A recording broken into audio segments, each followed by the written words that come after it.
The hot seat at the Madlanga Commission of Inquiry today was an inferno for Gareth Mnisi as sparks flew over his role in the purported tender capture process in Tshwane. Meanwhile, in South Africa's courts, a person who himself is not a stranger to the Madlanga process was dealt a career-defining blow as the corruption allegations against Fani Masemola continue to stack up. And later today, we heard a bombshell article coming out of the Sunday Times which gave us greater insight into the surrounding events of DJ Somebody's hit. Let's break it down. This is Michael. Ready whenever you are, Michael. You know what I'm after? You want to be the biggest star in the world? The musical event of the year. Experience the incredible music, the unforgettable moves, and the story behind a global icon like never before. Bigger than a movie, this is a powerful cinematic experience, celebrating the sound, the spectacle, and the legacy that changed music forever. Don't miss the film everyone will be talking about, Michael. Only in cinemas, 22nd April. Michael. Spread the fire and welcome back to SMWX. My name is Utsile Nkadimeng. This is the Sizwe Mpofu Walsh Experience, where we dissect all things politics and current affairs. The Madlanga Commission of Inquiry. Guys, today was a very big day. If yesterday the witness box was boiling, today it has to have been an inferno, at least for Gareth Mnisi, as the questions kept stacking up about his role in this purported tender irregularity capture in the TMPD tender security bid process. Now, the questions that he was asked arose around TMPD-3. Yesterday, we heard a lot about TMPD-1, but today was TMPD-3, which was a tender process that was cancelled on the side of the Bid Evaluation Committee and the Bid Adjudication Committee. But the reasons for why this tender was cancelled had nothing to do with the merits of why this tender deserved to be cancelled, but more so with the influence of underworld figures who did not want this tender to go through. Now, the first thing was the ignoring of a blatant fraud on the side of Mnisi and the Bid Adjudication Committee he chairs and could not answer many questions about. Why do I say this? So the Bid Evaluation Committee effectively became the lynch point of today's conversation. Why do I say that? Now, the Bid Evaluation Committee purportedly filed a recommendation on the basis of TMPD-3, effectively saying that a winning bidder had been scored and had been given effectively a light on their side to go ahead. But the challenge emerged where the actual report of the Bid Evaluation Committee had happened a full day before the scoring for that tender had even happened. Something that chronologically in the tender bidding process from the city of Tshwane side cannot happen. So this became a massive red flag that not just commissioners or Mnisi himself saw, but that evidence leader Matthew Chaskelson had to ask Mnisi questions on. And I want to play a little bit of that interaction between Chaskelson and Mnisi. Obvious matters which are untowable. The second one, I want to... Can I take you up there? What if it turns out, as it seems to be, that there were in fact minutes, their minutes were just incorrectly dated 28th May, because the minutes of 28th May reflect the recommendation. And unless there was an out-and-out fraud in this case, and a very clumsy fraud, it is not possible for the recommendation to have been made before the score sheets, the scoring process had taken place. As in normal instances, property reporting team as well as the BEC meet before the reports are finalized. Findings are put towards them.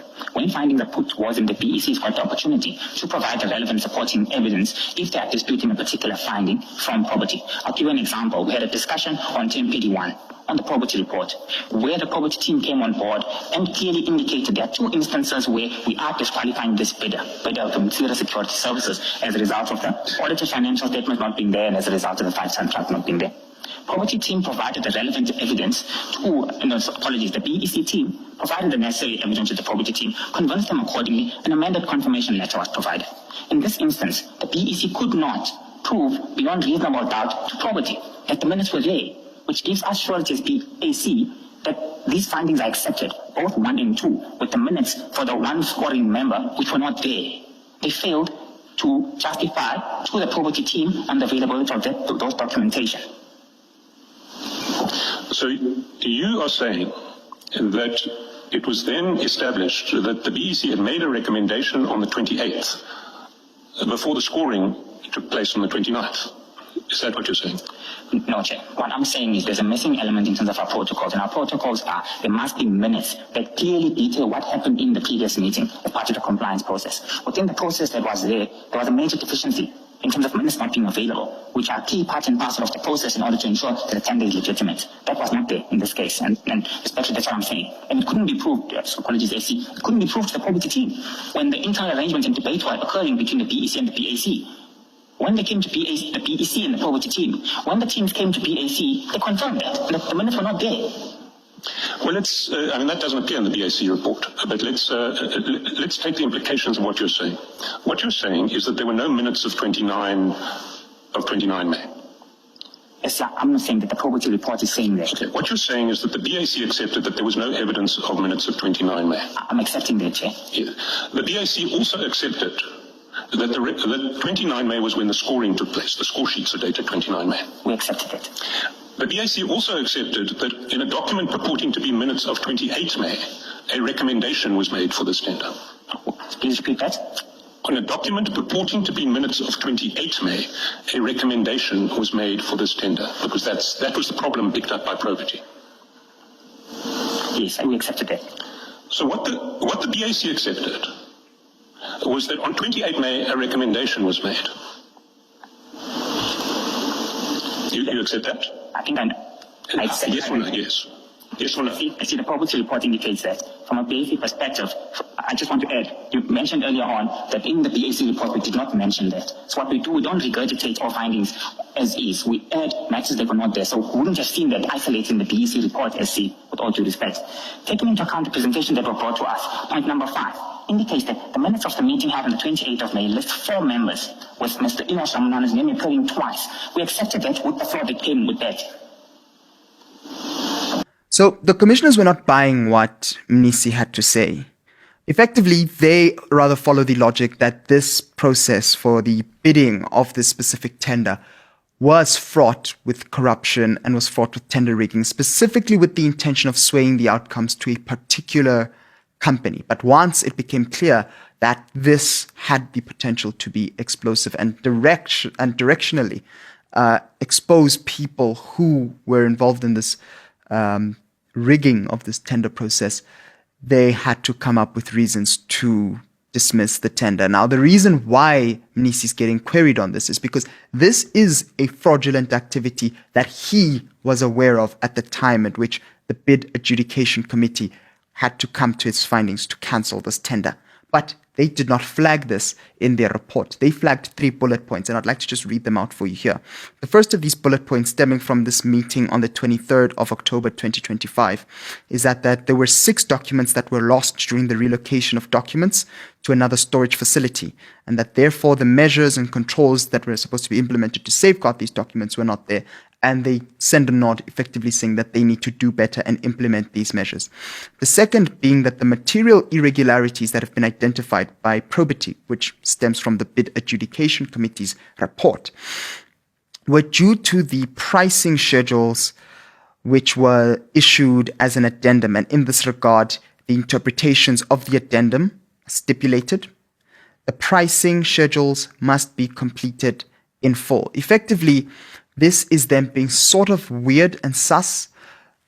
Advocate Chaskelson asked a question to say that when you send out requirements for a tender, you do not require these specific elements. Yet in your bid adjudication report, specifically around the pricing schedules, the attachment of them as addendums, you are now stating this as a reason for cancelling the tender. But is that logical in why you would cancel a tender of this nature? And you did not stipulate this clearly for the bidders of this specific tender. There was a back and forth between Mnisi and commissioners on that, but this was just one component of the testimony. And then the third reason for why the bid adjudication committee resolved that they would be terminating the tender, and they flagged as one of the irregular activities around this tender, was that the BEC's interpretations of the pricing schedules need to have blank spaces. And the report, which in its recommendations has changed the initial BEC recommendation from supporting to now against. It states that blank spaces must be completed with numerical figures. Yo, guys, this is giving me hella when you're submitting an assignment and your lecturer comes back to you with, why are you using M dashes? You're telling me that this was the reason, or rather one of the irregularities, the material irregularities that therefore made the TMPD Tender 3, at least from the BAC side, to be tanked. Because they resolve at the end of this to say, therefore it is resolved as set out below that TMPD 3 tender for the appointment of a service provider to provide security services at various sites, including the city of Tshwane, including substations and reservoirs for a period of 3 years, should be cancelled. That's what. So these 3 bullet points are the reasons that the BAC then find to cancel this tender. None of them relating to the fraudulent activities around the initial recommendation from the BEC side to support the bidder. But that is just one component of Mnisi's testimony today. Second component really built around the unethical relationship that he himself has with Sergeant Fanny Nkosi. Now, this relates around a business activity that Mnisi had engaged in, where it seemed he was in for a big payday, and Fanny Nkosi somehow knew that he was in for a big payday. But his response to Mnisi via WhatsApp elicited at least some suspicion on the side of the commissioners. And I want to play you a clip between this interaction between Mnisi and one of the commissioners, Commissioner Baloyi. But specifically, I also want to flag something here, and that is something all of us who've been watching Mnisi's testimony have seen, and that is he's wanting, in responding to questions, to reframe and at times not answer the question directly. And this annoyed Commissioner Baloyi. My apologies, Commissioner Baloyi. And let's just play a clip from this interaction between Mnisi and Baloyi. Understood it, that he's happy for me. He's not just happy for you. He says your growth will lead to his own growth. Yes. You can't say your answer, therefore, your answer cannot be that, well, when I succeed, he congratulates, and when he succeeds, I also congratulate. The message doesn't convey that. The message conveys on its own terms. It conveys that whatever growth you are going to be reaping from this business, big business deal that you are going for, he knows that that growth for you will lead to his own growth. That has nothing to do with his employment. There is a clear relationship that he's creating. You may want to say he had no business to create a relationship, but the text creates a relationship. That you must accept. No, I am asking the witness a question, and the witness can answer. And if you want to re-examine, you can do that. But I will not allow you to interfere with my question. And if the witness doesn't want to answer, that's it. That's his answer. But I must insist the witness must answer my question. Mr. Mnisi, answer my question. Commissioner. So we see there a little bit of a testy exchange between Commissioner Baloyi and Mnisi's lawyer. But effectively, Mnisi had not answered the question prior to when Baloyi launched into him on that matter. But it does continue to follow a theme that the commissioners and the evidence leader are buying into, and that is the fact that Gareth Mnisi and Fanny Nkosi have served as the 2 linchpins of, at least in this specific investigated interest of the TMPD security tender fraud, that they were, in their understanding from the commissioner's side, the interface of the administrative, that being Mnisi, and the criminal enterprise side of this tender fraud, which Nkosi has been placed as a middleman facilitating this on behest of some underworld figures. But perhaps the most damning and damaging thing for Gareth Mnisi today was when evidence leaders brought forward a message chain whereby Fanny Nkosi possessed a confidential BEC document in relation to how the tender procurement process would work, at least from the BEC side, and sent it to Mnisi. This, of course, demonstrating that this is a crucial document that no member of the public should have access to, but that if they did have access to, could give them an unfair advantage in the tender procurement process. And if you have possession of this document, it does demonstrate some suspicion and potential fraud on the side of the BEC. And Mnisi was questioned very hard on this because he was given this document by Fanny Nkosi, and Nkosi was sent this document by a gentleman called Mampane, who is purported to, at least in the process of today's testimony, being shown to be the right-hand man of the late notorious taxi boss,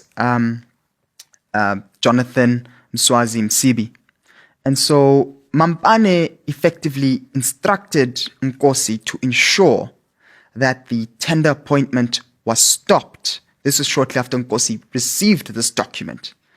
And Mnisi, on the side of the BAC, officially cancelled the tender after this. But in his report, the fact that his friend, good friend, Fanny Nkosi, had this document, none of that made it into his report. And he was queried on this by evidence leader Matthew Chaskelson. So let's hear what evidence leader Chaskelson had to say. Right. So let's get back to lock and key. Despite lock and key, a document, a template that is used by the BEC has made its way to Sergeant Nkosi. Should that be possible? And these are the reasons. It shouldn't be possible. The answer is no.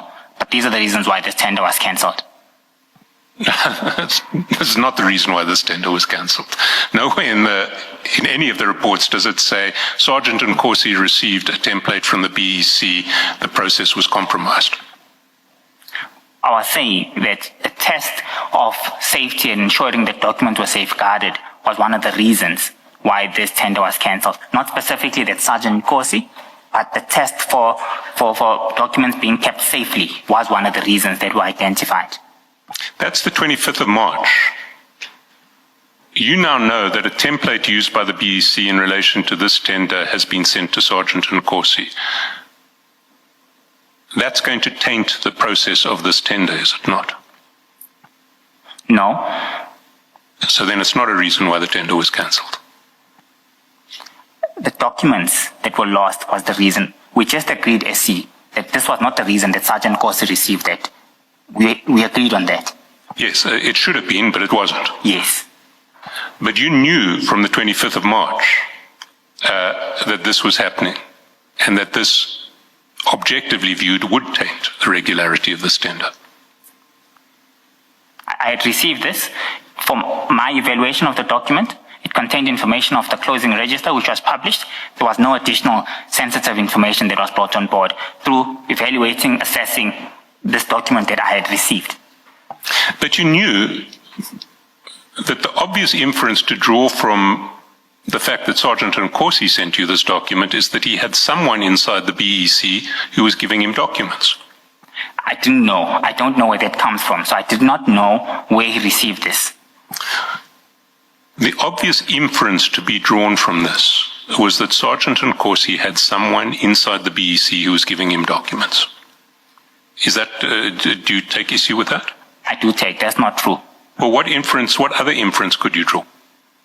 The truth of where he received this. And the truth of... From what other source could Sergeant Nkosi possibly have received this document? Bear in mind that you have said, ordinarily, this is a document used by the BEC. So other than the BEC, what would his source have been, ordinarily, other than the BEC? Yes, Commissioner. That information is known. He received this from the General. He did not receive it from anyone in the BEC. And where would the General have received it? The General was he not a member of the BEC? No, he was not a member of the BEC. Well, where would the General have received it? I don't know where he would have received, but he would have received it internally. He would have received it somewhere internally. Presumably from someone inside the BEC. Presumably, yes. Yes. But So Sergeant Nkosi had an indirect route into the BEC through the general. You didn't know it at the time, but directly or indirectly, Sergeant Nkosi must have had a route to the BEC to get into the BEC to get this document. Well, I'm not sure, and I can't comment on that. I've got no comment on that. Mr. Mnisi, was this a publicly available document? The document in its form, no. Yes. So he didn't get it properly. It wasn't shared with him in a permissible way, in a regular way. Surely you must accept that. I've accepted that, Commissioner, and I've agreed to that. Yes, that's a simple proposition that's been made to you. That Sergeant Nkosi had possession to a tender-related document that he should not have had. That's a simple proposition that's being made. You must accept that. Commissioner, I've accepted that. Okay, but if you had listened to the discussions, the inference was that Sergeant Nkosi received it from BEC directly. So I'm reformulating. Sergeant Nkosi had access to a tender-related document that should not have been in his possession. You accept that? I have accepted that. And that suggests, or at least on the face of it, is a corruption already of the tender process. It is being muddied. Do you accept that? That No. a tender document that is internal of an incomplete tender assessment process is sitting with a member of the public, because that's what he is. It's sitting with a member of a public. That is problematic for that tender process. No? Commissioner, I don't accept that, with all due respect. Okay, the content explain. of this report that here does not contain any sensitive information No, it whatsoever. doesn't matter. No, but from my question, it doesn't matter whether it contains sensitive information or not. It's a tender document or tender-related document.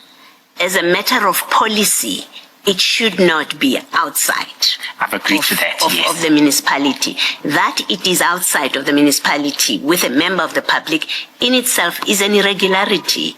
You must be able to accept I've agreed to that. Thank you. That's all I'm checking with you. Thank you. But you didn't take any steps upon being made aware of this irregularity, did you? Indeed, again, I assessed the content of the document. The document, from my perspective, did not need me to take any further steps. This was information that was already available to the public upon my receiving of this document. Did not contain anything sensitive or confidential. There was nothing for me to raise. But there was something for you to raise. It was that a document internal to the city relating to this tender process had made its way to Sergeant Nkosi. Okay, let me just correct myself there. I said that Nkosi received this document from Mampane. Actually, I think what we see there is actually the quite opposite, that Nkosi received the document from Dlamini, but it was one of these BEC documents that Nkosi did share with Mampane, which obviously we know that Mampane was the interlink between Nkosi and Msibi. So that is at least where that matter stands. But the commissioners did query Mnisi further into how, in fact, his friend Fani Nkosi gets access to these documents, and why is Mnisi so pretty chill about the entire thing. Like, these are confidential documents, even if the contents of the document in and of itself were not documents that could sway massively the tender process. It does at least link Nkosi to internal dynamics within the BEC process, which do effectively sully the tender processing mechanism that exists within the city of Tshwane. But what this entire testimony of Mnisi has shown is the direct pipeline that exists between the cartels and the municipal finance officials. At least that is the depiction that is there. And that underworld figures use dirty police officers like Nkosi, at least that is alleged what is shown here, to intercept confidential municipal documents and to compromise municipal tender procuring processes in order to sway the outcomes of these tenders in a way that is advantageous to them.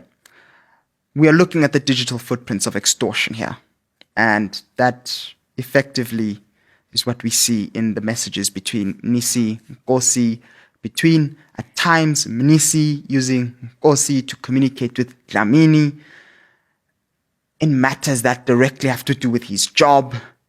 So this entire web proving more complicated than we thought, but at the same time, at least, being unraveled systematically by the Madlanga Commission of Inquiry. And at least at the time of recording this video, that is where that testimony stood and ended. But another matter for someone Madlanga connected was the court appearance of National Police Commissioner Fani Masemola, who was appearing in court today following charges against him that were brought, these charges effectively being 4 charges of contravening the Public Financial Management Act, the PFMA, specifically in the time where he had his role as the accounting officer of the South African Police Service. Rather, he was the chief accounting officer of the South African Police Service. When we talk about this, we're talking around the 380 million rand tender that was granted to companies linked to alleged underworld kingpin Vusumuzi Cat Matala. So we're talking about Medicare 24 contracts, the alleged cover-up on the side of Masemola later on in his career to try to disassociate himself from the actions of this tendering process that was for Vusumuzi Cat Matala. This is really around May of 2025. But nevertheless, the audit irregularities exposing his complicity in this role. And effectively him being charged alongside 12 other high-ranking officers in this specific dock, effectively indicating, at least from the side of the state's prosecution side, that this is a syndicate and that from their allegations, Fani Masemola was the top man in there. But I want to play a clip of the state side when Masemola appeared in court today. The accused is charged with 4 counts of contravening the Public Finance Management Act, number 1 of 1999. It is the intention of the state for the accused in this matter to be joined to case number A16/212/26, currently appearing before this court in the matter of the state versus Vusumuzi, Matlala, and 15 others, which is before this court again on the 13th of May, 2026. Worship, just for the record, the accused in the Matlala matter were arrested as they were charged on Schedule 5 offences. They appeared before court on the 25th of March, and all the accused, but for accused number 1, Mr. Matlala, was released on bail. Your Worship, Mr. Masemola's attendance this morning is by way of a summons because of the nature of the charges that he is faced with, being 4 counts of the Public Finance Management Act, which does not fall within the ambit of Schedule 5. Therefore, the state, following the prescripts of the law, Your Worship, has used the least invasive process of securing Mr. Masemola's attendance this morning. Your Worship, the investigation against Mr. Masemola is at an advanced stage, save for certain aspects of the financial investigation that has to be completed, and the delay therein is because of the waiting for bank statements, etc. So there you have it. Effectively, what you're seeing there is how the state side has seen the bringing together or the amalgamation of their investigation into this alleged 360 million rand tender that Matala had effectively swayed into his own direction for his own personal benefit, that this was not just a small process. This involved capturing, allegedly, in the case made here, a national police commissioner, dozens of colonels and brigadiers in the South African Police Service. A very, very big win for the Madlanga task team, which has been credited for this investigation. Side note, Madlanga is not the one leading the task team, but many of the details that assist the task team in actually getting to their person comes from what is unearthed at the Commission of Inquiry. Now, the MPA is requesting now a postponement to finalize investigations into Masemola's personal bank statements, which means hunting for the exact money trail that they believe exists there, with the police commissioner himself, the National Police Commissioner, telling the media at one point during his trial, I think it was during a break or at the end of the trial, that he has engaged with President Ramaphosa and they have had a meeting, and any measures or sanctions or steps taken against him are at the purview of President Ramaphosa. And he said, and I quote, "Leave it to Ramaphosa." So, Mr. President, the buck is effectively, or rather, the ball is effectively in your court now, at least what Masemola says in court. But then the third and final story that really broke South Africa's headlines today was the bombshell article from the Sunday Times, effectively shedding new light in the alleged underworld hit on DJ Somebody. Now, what we saw today was that a leaked police statement or affidavit from a prominent South African DJ detailed a deadly turf war existing between two elite Stokvels of the taxi bosses and entertainers, effectively hubs.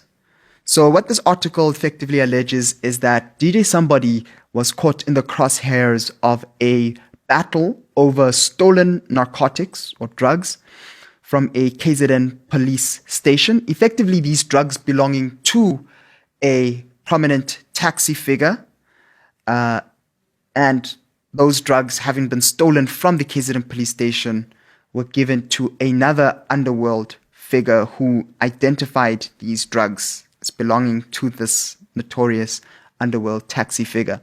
And DJ Somebody, at least according to this article, served as the middle person, not necessarily an organizer, but the person who facilitated an introduction between both of these sides. And so he caught himself in the crossfires of what was a developing turf war over the possession of these narcotics and drugs. Now, there are more details of the story that are actually unfolding on the news, on the Sunday Times site. So if you want more details, please go and check out that article. But this is yet another revelation into just how deep the criminal syndicates in this country go, their tentacles, that evidence, narcotic evidence from a police station could be stolen, brought out, and effectively be prepared to be released back onto the dark market. Today really exposing quite a lot of the gaping holes in South Africa's criminal justice and investigative service systems. Say nothing about the tendering process that we saw with Mnisi. But that's what happened in the Republic today. And if you really enjoyed today's analysis, please make sure to like, share, and subscribe, as we are on our way to 500,000 subscribers. And until tomorrow or next time, let's keep spreading the fire. Yeah.